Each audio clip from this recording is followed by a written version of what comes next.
Lagi tergugat yang mulai, penggugat yang mengakhiri. Apa dari akhir dari penggugat? Jokowi harus masuk penjara. Itu yang kita akhiri nanti.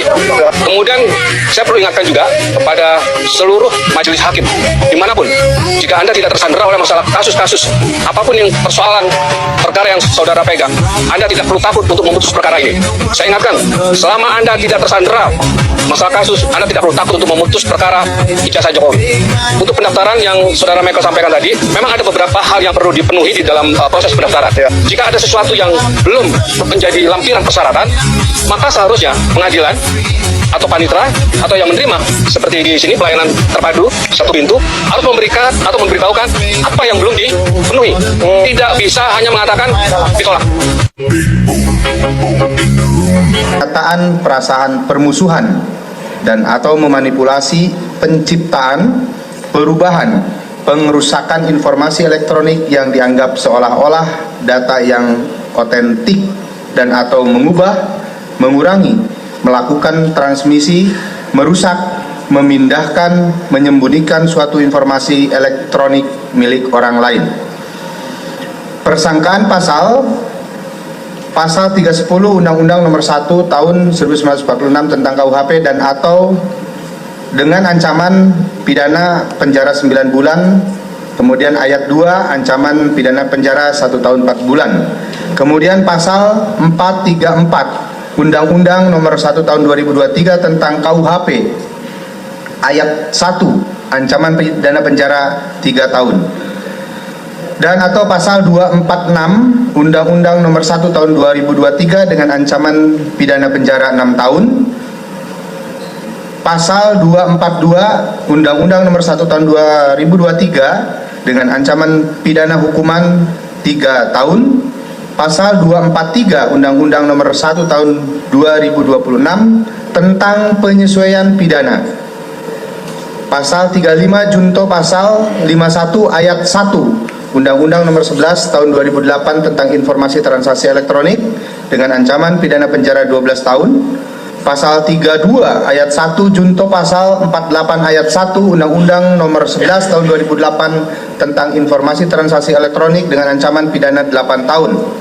Adapun tempat dan waktu terjadinya tindak pidana diketahui terjadi mulai di Jakarta Pusat pada tanggal 22 Januari 2025 hingga peristiwa dilaporkan di wilayah hukum Polda Metro Jaya,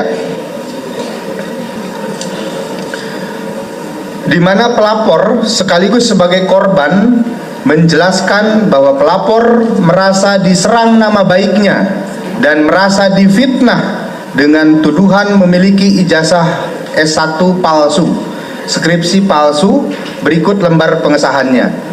Tuduhan-tuduhan tersebut diketahui tersebar di beberapa akun media sosial dan telah diketahui oleh khalayak umum.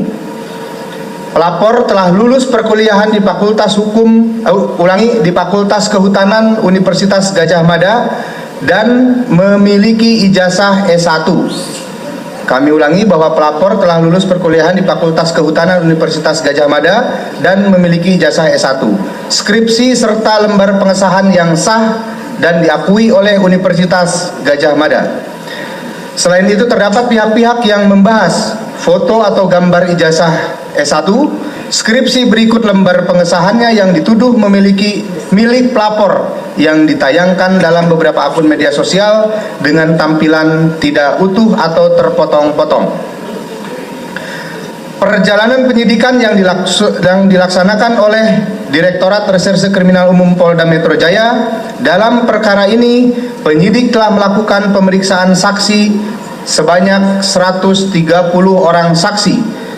Kemudian penyidik juga telah melakukan penyitaan terhadap 17 jenis barang bukti, penyitaan terhadap 709 dokumen alat bukti surat, pengambilan keterangan ahli terhadap 25 orang ahli dengan berbagai bidang keilmuan.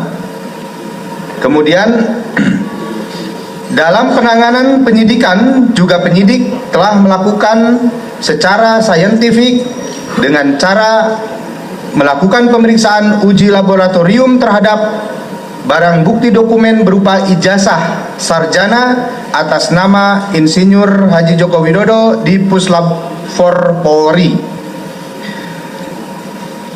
Bahwa Puslap 4 Polri telah memiliki sertifikat akreditasi laboratorium dengan nomor LP856 IDN yang diterbitkan oleh Komite Akreditasi Nasional atau KAN dengan kompetensi sebagai laboratorium pengujian dan laboratorium kalibrasi dengan menerapkan secara konsisten sesuai dengan SNI ISO 17025 tahun 2017. Petugas pemeriksa pada Puslap 4 Polri telah bersertifikasi dari Badan Nasional Sertifikasi Profesi. Alat-alat pada Puslap 4 Polri telah terkalibrasi yang dikalibrasi ulang setiap tahun, sehingga hasil pemeriksaan dari Puslap 4 Polri memiliki legalitas dan legitimasi pembuktian secara yuridis. Puslap 4 Polri memiliki dasar hukum untuk melakukan uji laboratorium dokumen sebagai berikut. Surat edaran Jaksa Agung nomor 5/KRI/2589 tanggal 17 September 1956 tentang penyelidikan tulisan secara membandingkan dan penunjukan Labkrim sebagai pemeriksaan tulisan. Kedua, surat Ketua Mahkamah Agung tahun 1983 perihal penunjukan laboratorium. Ya teman-teman, kembali lagi bersama di channel ini, salam untuk perubahan. Teman-teman, ini masih seputaran terkait isu dugaan ijazah palsu Pak Jokowi yang masih terus bergulir hingga sampai saat ini. Nah teman-teman, kita melihat ada beberapa banyak ya komentar dari netizen. Kita melihat bahwa hukum macam apa di bangsa ini. Wahai para hakim dan polisi, ingat ya, hukum karma itu selalu ada. Orang satu ini atau Jokowi ini bikin ruwet, ya bikin ribut negara, harusnya segera dimasukkan ke penjara. Biar dengan ini aman dan nyaman juga seluruh rakyat Indonesia. Dengan adanya kasus ini teman-teman, sudah bertahun-tahun ya berlarut-larut, dan sehingga dari situlah terjadi perpecahan bagi anak bangsa. Ya, sehingga ada istilah kubu Jokowi dan ada istilah kubu RRT, dan sehingga bukan cuma 1-2 orang yang bergabung di masing-masing kelompok teman-teman, dan sehingga seringkali terjadi bentrokan dan seringkali terjadi permusuhan dan kegaduhan di berbagai tempat. Nah sehingga ya sulit ya masyarakat Indonesia untuk memastikan ke dalam perkara ini siapa sebenarnya yang salah. Nah, jadi pihak penegak hukum juga selama ini tidak berani memutuskan, dan juga sudah berkali-kali ya diadakan sidang, tapi juga pihak hakim tidak ada kepastian hukum. Nah, teman-teman, kita melihat tiba-tiba kemarin ya Roy Suryo dan Dr. Tifa ditahan ya dijemput oleh kepolisian, dan katanya itu tahap kedua, tahap selanjutnya dari penyidikan. Nah, kita lihat bahwa teman-teman, polisi sudah tidak lagi yang menjadi penegak hukum. Polisi sekarang adalah setelah dipimpin ya Listio Sigit sudah jadi budaknya si Jokowi, dan pembelanya yang berduit, kebenaran sudah tidak diutamakan. Jadi sudah tidak lagi teman-teman ya kebenaran hukum ya sudah dirombak dan sudah diombang-ambingkan oleh para penegak hukum ini, sehingga sulit ya bagi masyarakat Indonesia memastikan ya apa yang salah dalam hal ini dan siapa yang benar. Karena ketika kita mengatakan bahwa si A yang benar dan si B yang salah, karena ya para penegak hukumnya saja yang begitu ya tidak ada ketegasan dalam menentukan ya hukum bagi para pelakunya ya. Pejabat harus yang masih aktif gak ada hormat ya di senior, dan yang dihormati yang berharta. Nah, jadi itu Indonesia mencatat sejarah bahwa pernah punya presiden penipu ya, licik, adu domba, dan sesama anak bangsa ya terkorup ya, membentuk geng seperti PKI pada 1965, namanya itu geng Solo. Nah, Kita lihat bahwa polisi yang menangani kasus ijazah palsu Pak Jokowi ini sudah terpapar doktrin PKI juga, gaya baru, yaitu pihak geng Solo. Nah, jabatan hasil curang cuma bisa maling dan maling. Cabut keputusan kenaikan BBM, cuman orang bodoh yang ngaku dirinya orang pintar, ya. Kasihan ya Konoha punya pemimpin begini, nasionalisme mode mafia, nasionalis mode kapitalis, ya menunggu ya partai elit ya antri 5 kilo apa menunggu pertalit kosong, ya. Ini masyarakat dalam hal ini atau para netizen mereka menyampaikan unek-unek mereka, teman-teman, ya. Tidak ada terjadi Jokowi akan dipenjara, ya. Mental pejabat NKRI di seluruh lini kehidupan masih mau cari materi dan jabatan, ya, sehingga buat gaduh masyarakat saja. Hanya pembenaran langka dan fakta jauh dari kebenaran yang nyata dan sudah muak, ya. Nanti ya akan menghakimi, ya, dan biarkan ya maha kuasa yang berkuasa untuk menentukan kasus ini. Sudah pasti Jokowi akan masuk penjara karena ijazah palsunya dia gunakan untuk mendaftarkan ya jadi pejabat di negara ini.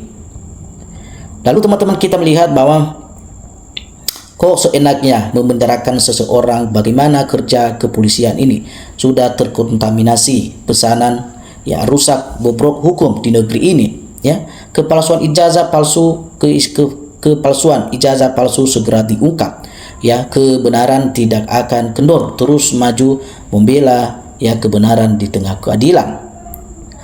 Dan mana ada sekarang etika, ya, karena udah hancur, udah adab dan sopan santun udah hilang karena semua hanya ingat siapa yang membayar bekas ya Wakapolri pun sudah tidak dihormati, ya.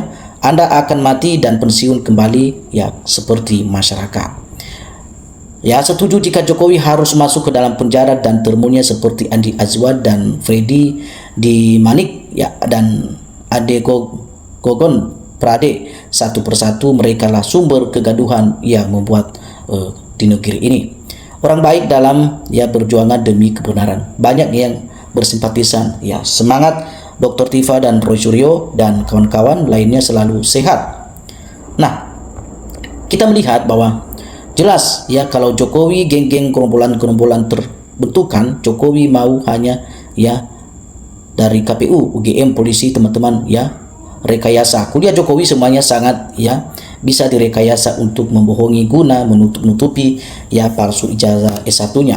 Dan pada orang-orang yang nggak mau dukung kebohongan licik jahatnya Jokowi diancam untuk dikriminalisasi ya oleh geng-geng gerombolan dan bentuk Jokowi yang merasa kebal hukum. Contoh sama seperti Silpeter Matutina, Rasman, dan sehingga gerombolan Jokowi ya congkak dan sombong, ya. Dampaknya ya Prabowo kalau tidak tegas pada Jokowi, Pak Prabowo juga bisa sampai hancur. Oke teman-teman, ya, bagi Anda yang ingin memberikan tanggapan silakan teman-teman tinggalkan komentar Anda di dalam video ini. Sampai ketemu di video kita berikutnya. Salam untuk perubahan.